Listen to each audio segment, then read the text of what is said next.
feeling and some of the research says that this was just a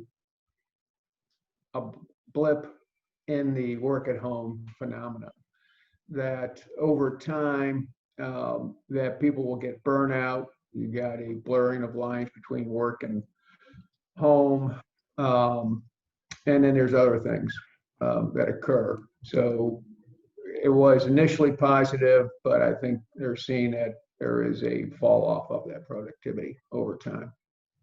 Well, and don't you think that with the unknown, and actually it's 7:32, so why don't we just kind of get started, and then as people enter the room, I will go ahead and admit them. But don't you think that the unknown has something to do with productivity or lack thereof? And maybe, Mary, you would be somebody who could answer that from just a coaching perspective.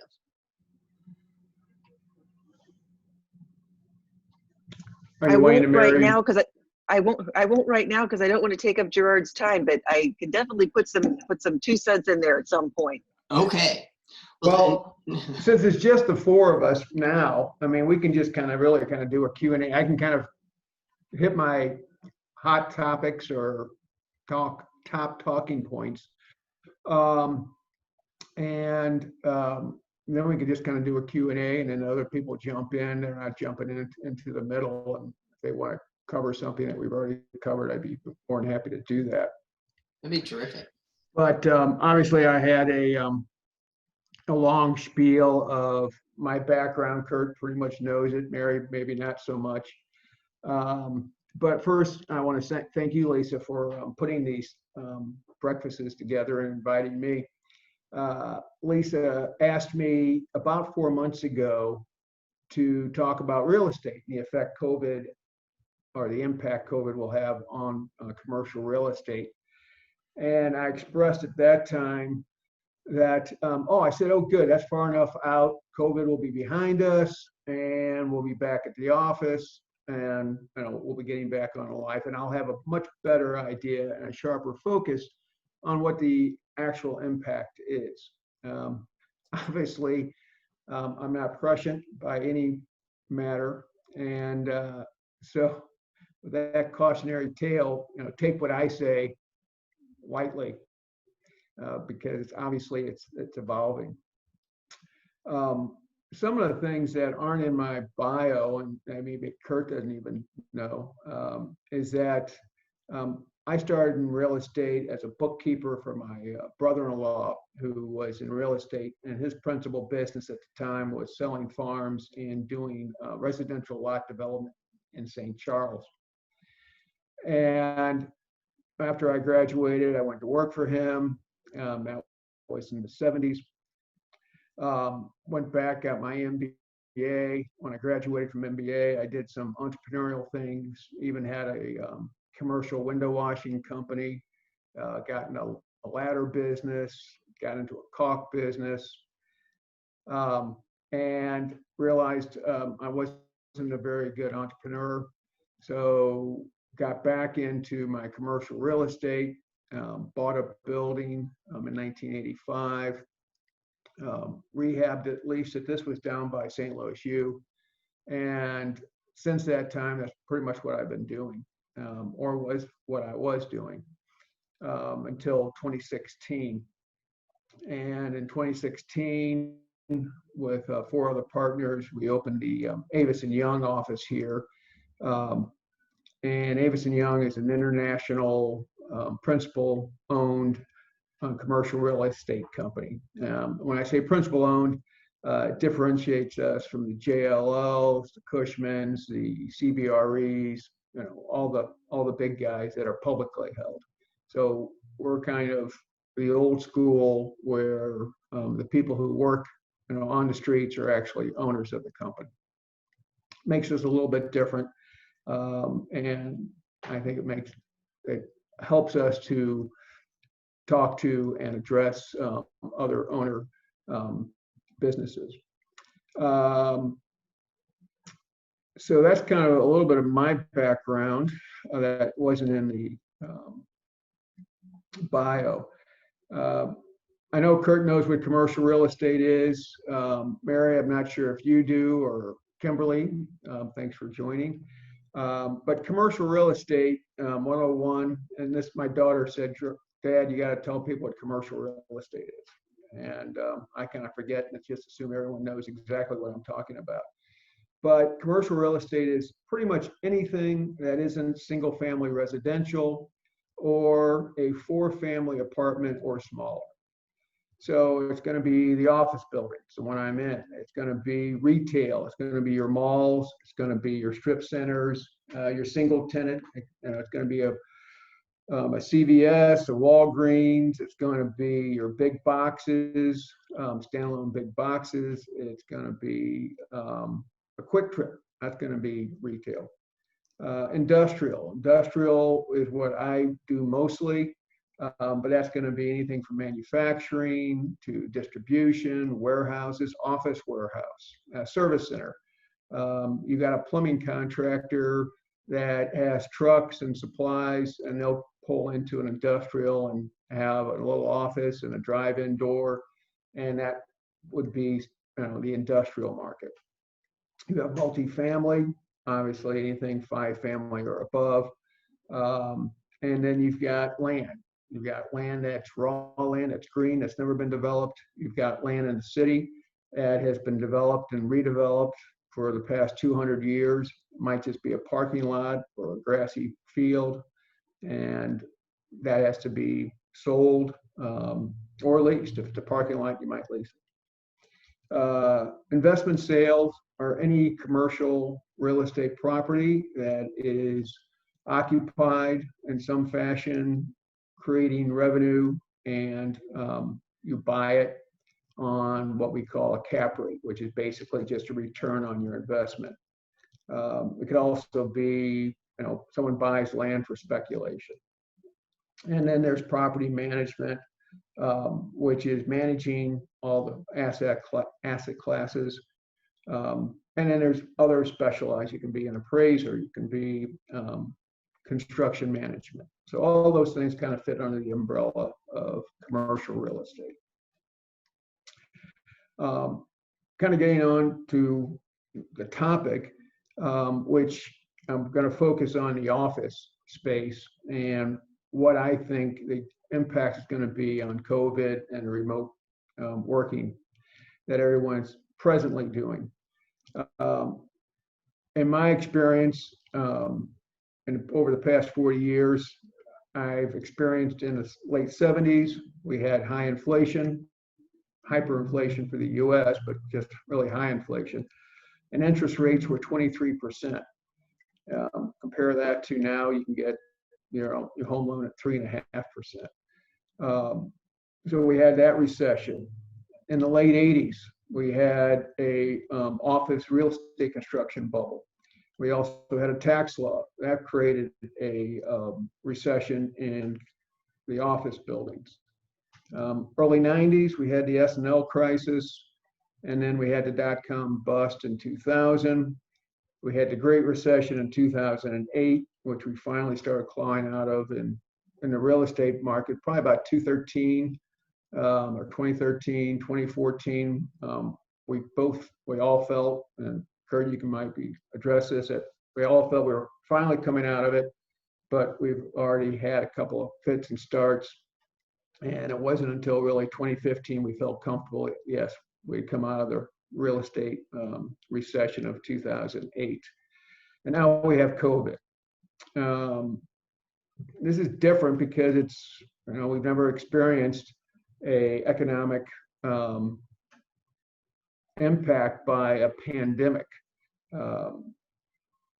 Don't expect this to be the last pandemic either. First SARS was 2003, almost 20 years ago, in China and in Asia.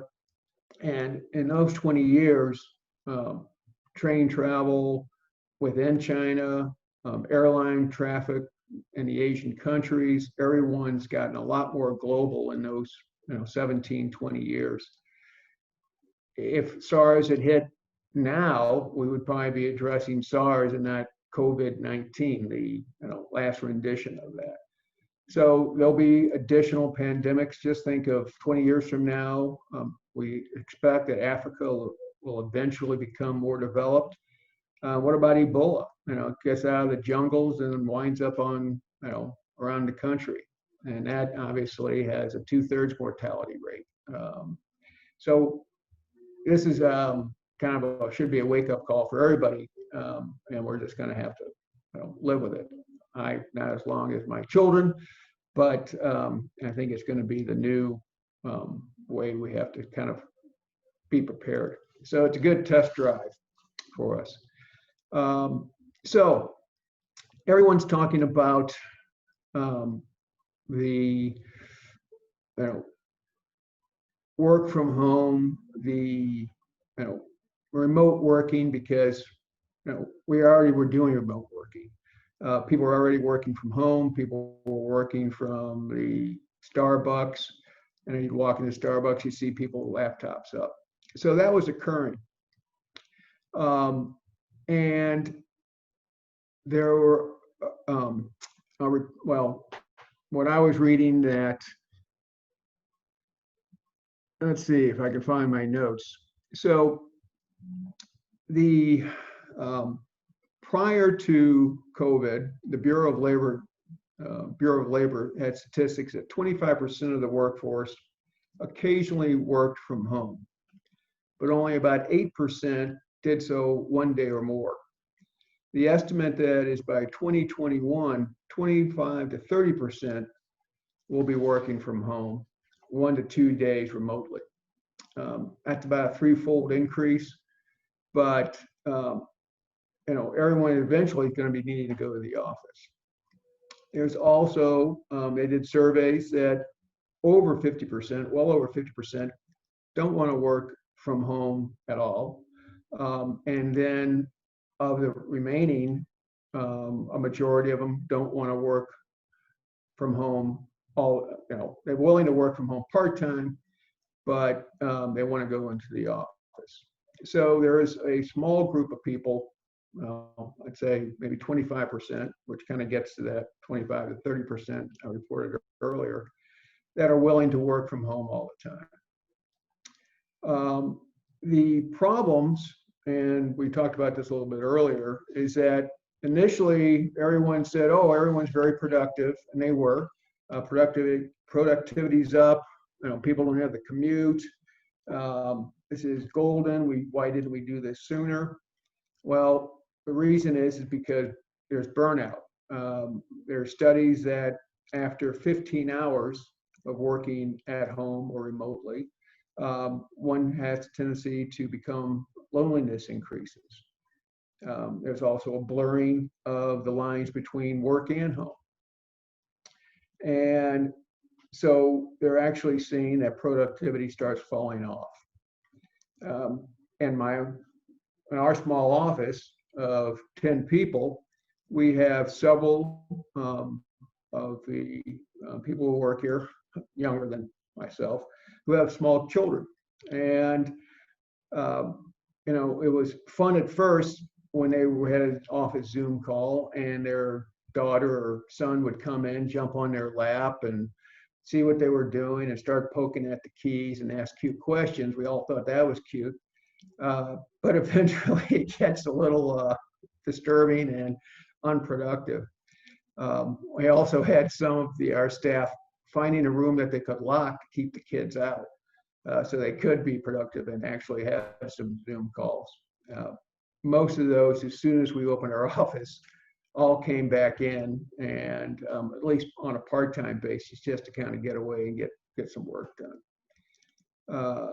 It's also, the work from home has been tried in the past, and I'm not sure if you recall, but Yahoo, probably about 10 years ago, maybe longer than that, had everyone working remotely.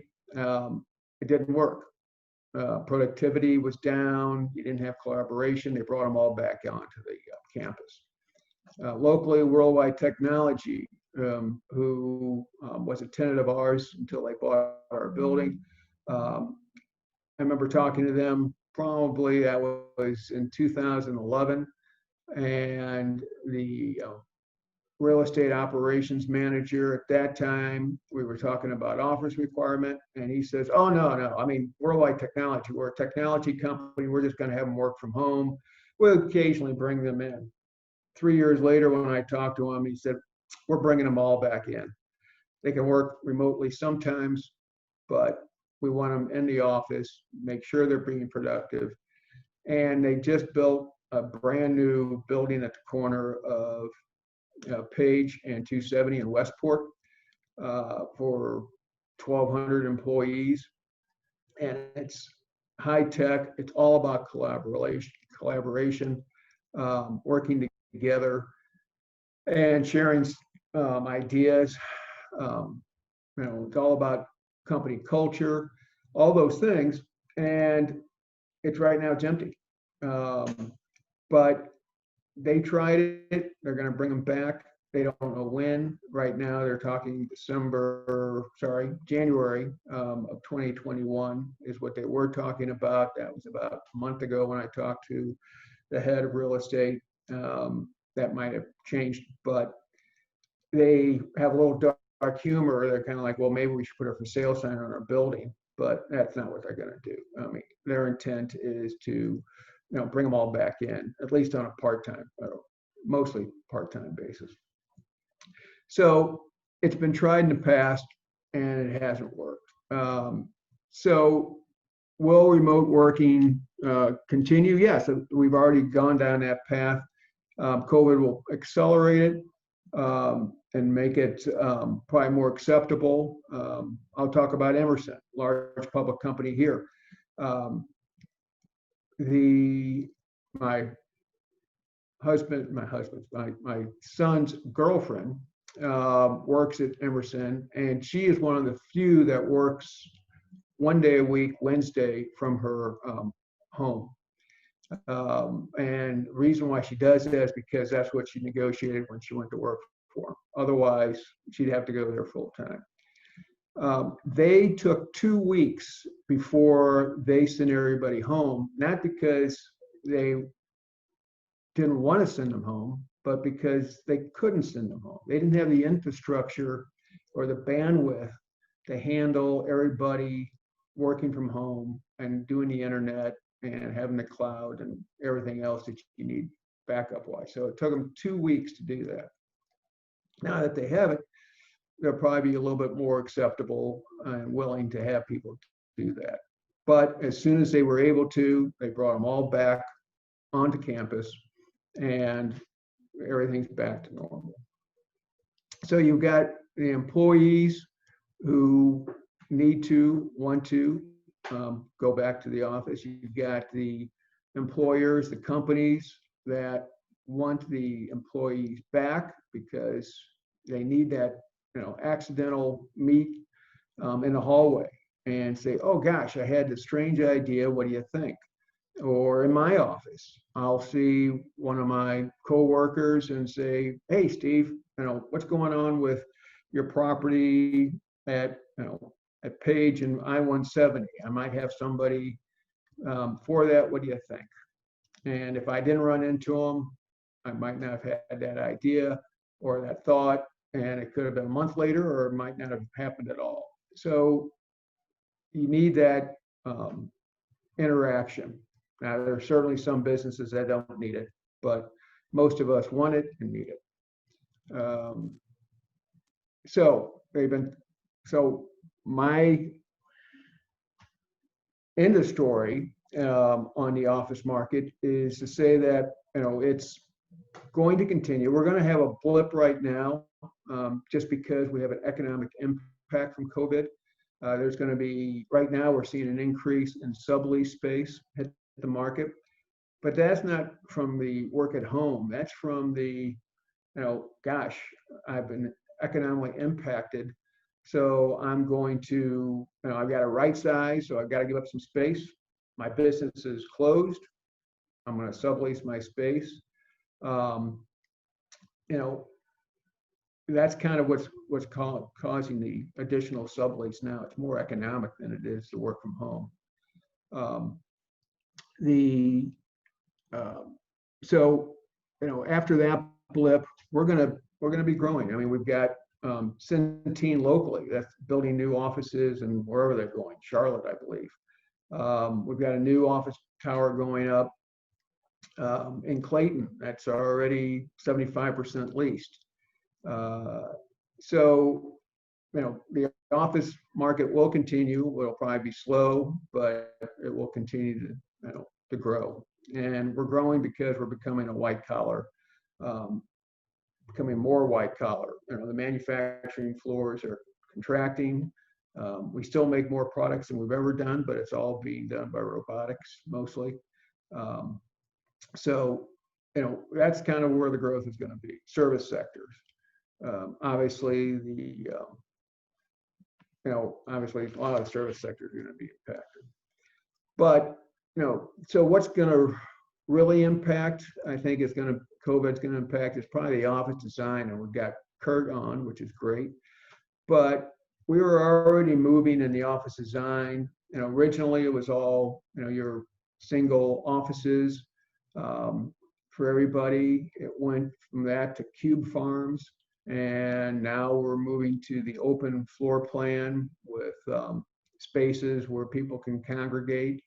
I believe that's going to continue, accelerate. We'll probably see some things where those areas where you can congregate, we're going to have some movable partitions that can be put up when people get together. They might be permanent. They're going to be half wall kind of ideas. They might be glass, it might be plexiglass, they may be of something designed, something opaque, I don't know, but I'll leave that to the designers. But the open floor plan is going to continue. You'll probably see more huddle rooms. Back in the day, we called those small conference rooms where people can get together. You're going to see maybe some smaller offices.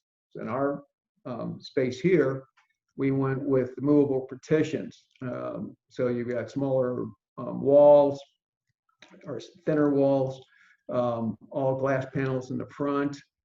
So you can see your coworkers. It kind of brings, although you're in your own space, it kind of brings you out and them into your area. Lets the light come in or through, based upon where you're sitting in the windows. So I see some of those things in the office design. And that will continue. The other areas of real estate that I see happening right now is currently nationally construction is about 50% down from where it used to be. We're almost, for new starts in 2020, we're almost zero in all categories: office, industrial, retail, and apartments. The fact that we're zero means that this pretty much occurred prior to COVID. I believe people were just saying, okay, how much more product can the St. Louis marketplace absorb? And I think people are already pulling back a little bit.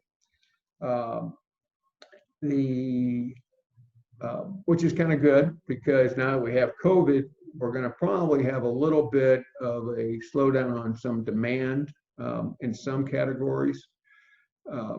So we won't have new product competing with existing product. So that's going to hopefully help with keeping rental rates up.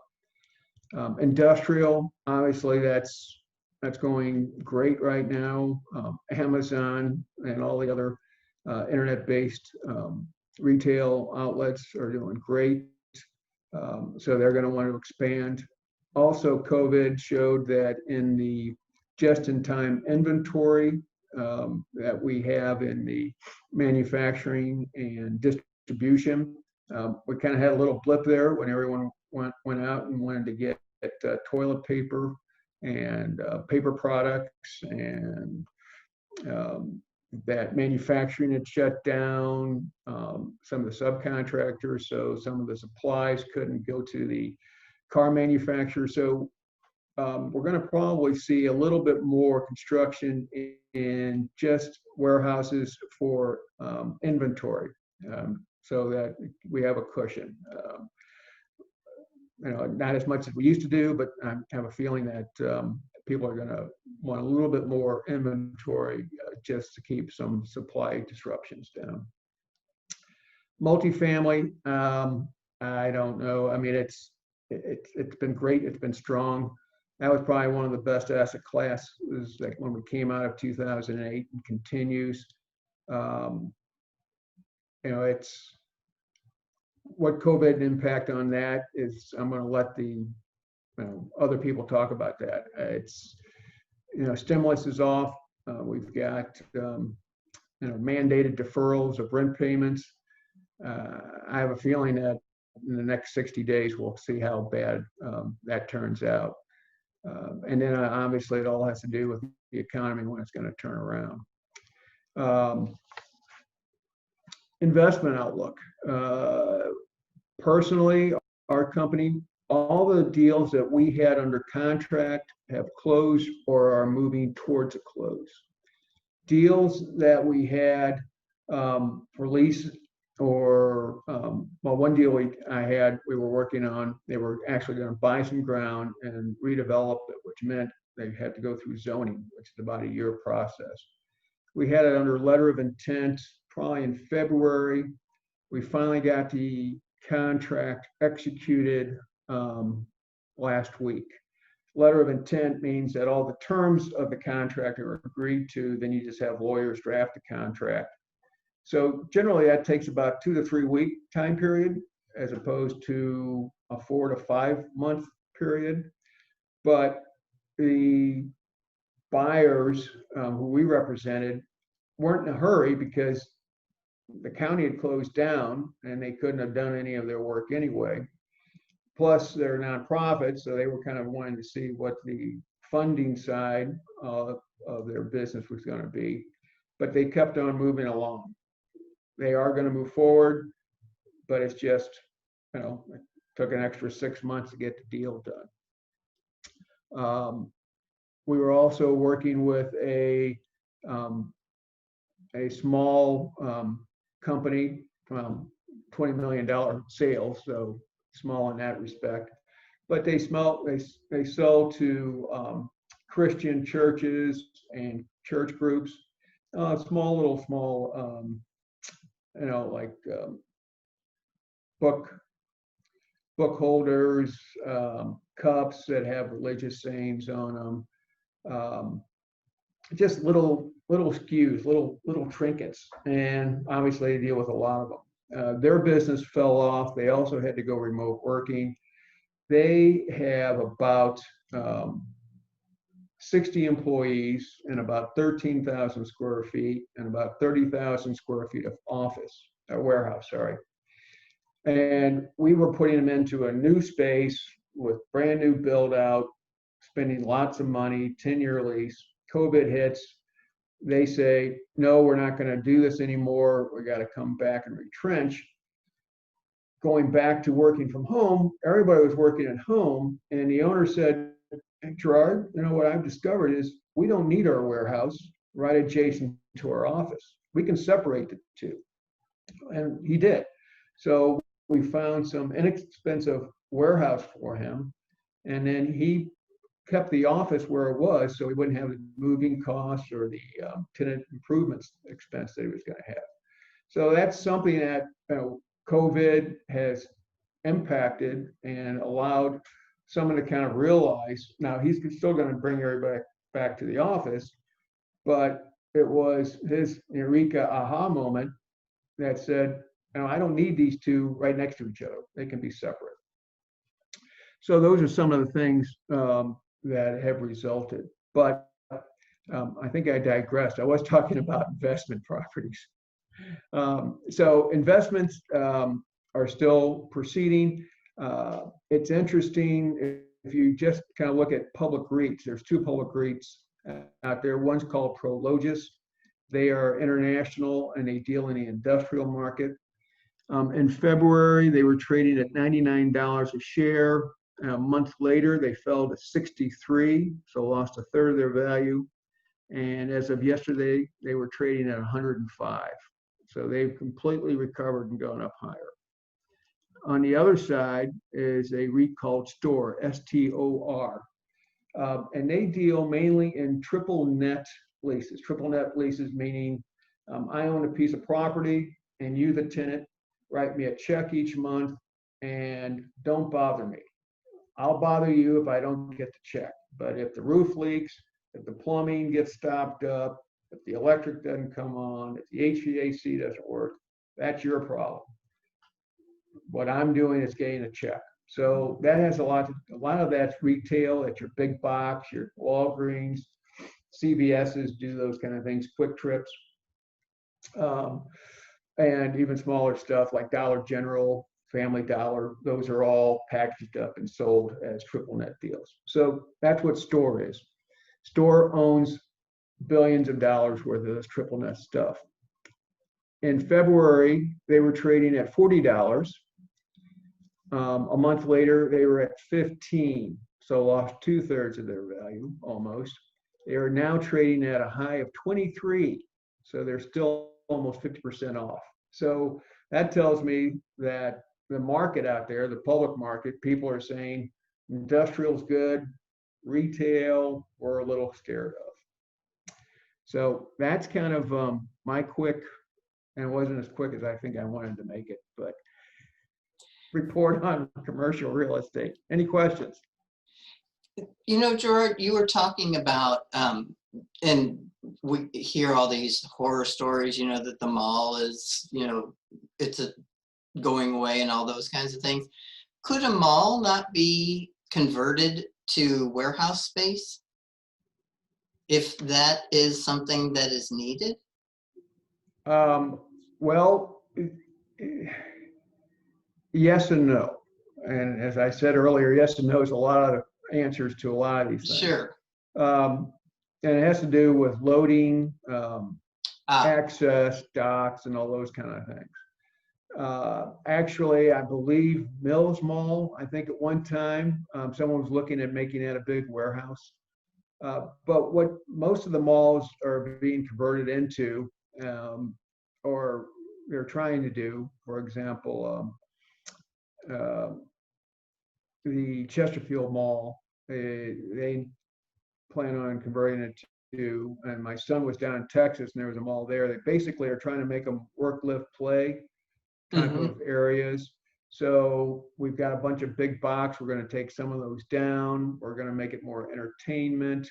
We're going to maybe put some apartments. I mean, all those malls have huge parking fields. Right. So we can take some of that parking field, maybe put some apartments, some office. You still have a retail component. You know, when we eventually do go back to the cinema, they usually have a cinema. Food is always big. You'll also have some other entertainment. So that's kind of what the malls we're transitioning to. Chesterfield Mall has, not Chesterfield, Crestwood Mall. That's been demolished for some time, and I think they've had 3 tries at redeveloping it. It just is very expensive. You need a lot of tax revenue or tax and enhancements to make those things work. And then you also have to have it in a good location. So some will just be flattened. For example, well, we've got the Northwest Mall that was redone, and that has been some office. Obviously, it's been in the paper because the county took a lot of it, and so the Stinger deal. But they did a big demolition there, put some office in. They went some strip mall, big box stuff. So that was kind of transitioned up there. So that's kind of the mall. Everyone says the retail's dying, the brick and mortar's dying. I think it's transitioning. Vacancy in the St. Louis area, 7-8%, so not great, or it's not too big. Yeah. What I mean by that. And we just have, you have other companies that are getting into Amazon. Everyone says, oh, Amazon's online. They don't have a real estate footprint. Well, they've got probably 1 billion square feet of warehouse space. So when you say they're not brick and mortar, I kind of disagree with that. There's a whole bunch of brick and mortar. Yeah. And then they just announced they're going to open up a retail store, and I think it's going into the Galleria. So, here's an online store opening up a retail. If you're familiar with, I'm going to just destroy the name, it's either called Bonobos or Bonobos. I've heard both from my kids. It's kind of a pants store for guys, pants and shirt, that for younger people that still have a fit and trim body. But they were all online. They are now, they opened up a store in the Central West End. And I think they were just bought by Walmart, if I recall, about 3-4 years ago. So, Wow. you're going to want to do both. People want to go to the mall. I was reading recently, or not reading, I was watching on CNBC that apparently the tweeners go to the mall now. I mean, I remember being a tweener and we would go to the mall, but Yes. they're going to the mall because they grew up with the internet in their hand, and they know that they've done that. They want to go meet their friends and walk around the mall and act goofy. So I mean, people want to do that. We want to be social animals. So I don't think the mall's dead and retail's not dead. Terrific. Just changing. Well, we are a little past 8 o'clock. Anybody else have any questions? Sorry. If you want to Spoke too just much. unmute yourself and ask. Yeah. Well, I truly appreciate, Gerard, first of all, for you doing this. And I appreciate everybody else coming here this early Tuesday morning. Certainly. Thank you. Go out and vote. Oh, that's right. Be sure. Thank you. All right. Terrific. Thanks so Thank much. you all. Bye-bye.